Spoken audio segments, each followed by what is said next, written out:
Joining us right now is Pastor Les Simmons from the South Sacramento Christian Center Church, also Area Congregations Together, a group of faith leaders who've been really working on issues related to the Clark case for close to a year now. Right. Earlier today, you were at City Hall. He was with a group of faith leaders to offer a prayer to the community and also to the Clark family.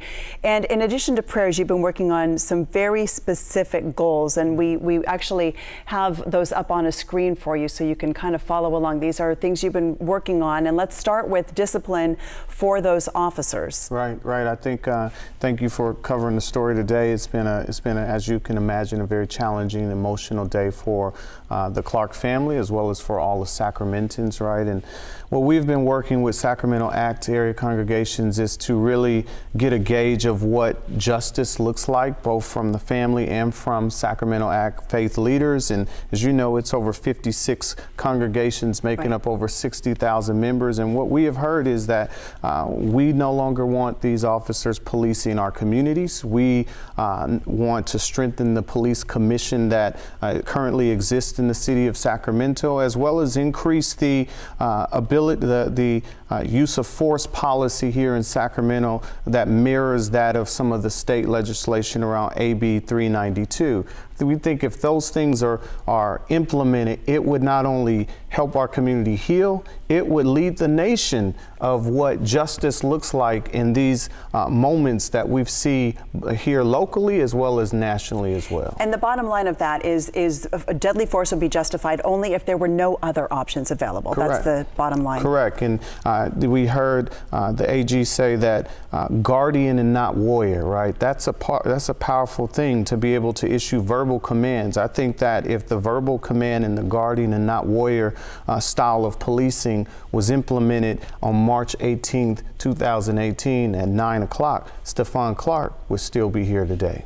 So you had said earlier today that you did not believe that this was justice, what we heard from the district attorney today in her announcement that these officers would not be charged. And you said not on a national level, not on a state level, and not on a local level. What did you mean by that? Yes, this is, again, we saw Stephon Clark die twice. We saw him die March 18th, 2018, and we saw him die March 2nd, 2019 today, and how he was referred to, and then in no accountability of these officers. And that's what I mean by that. This is no justice for the Clark family and no justice for the side of what we call beloved community, right?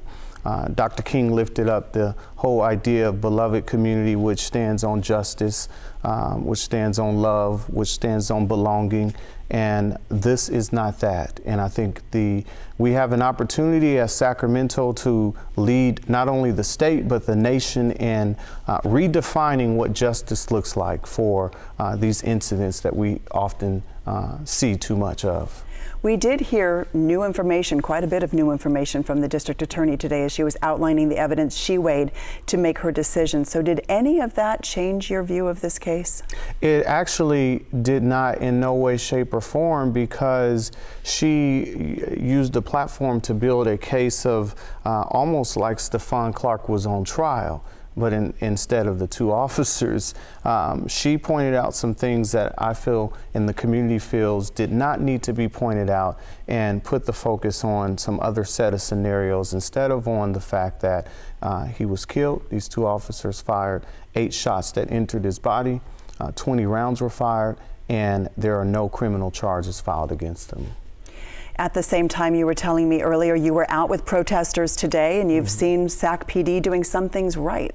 Well, I think throughout this year, we have seen a series of actions and protests that are built on love, built on belonging, built on justice, and there have been no violence in all the protests, no violence in all the actions. As a matter of fact, there hasn't even been any arrests made, from my understanding, on all of it. And I think that's both a credit to the community and the formation and the organizing and how people hold space, as well as to local law enforcement, referring to Sacramento Police Department, and understanding how to help community process these kind of challenging moments of action and protest, right? And I think they've learned a lot on how to show up in these spaces. I also think they can also teach a couple other departments on how to do that as well.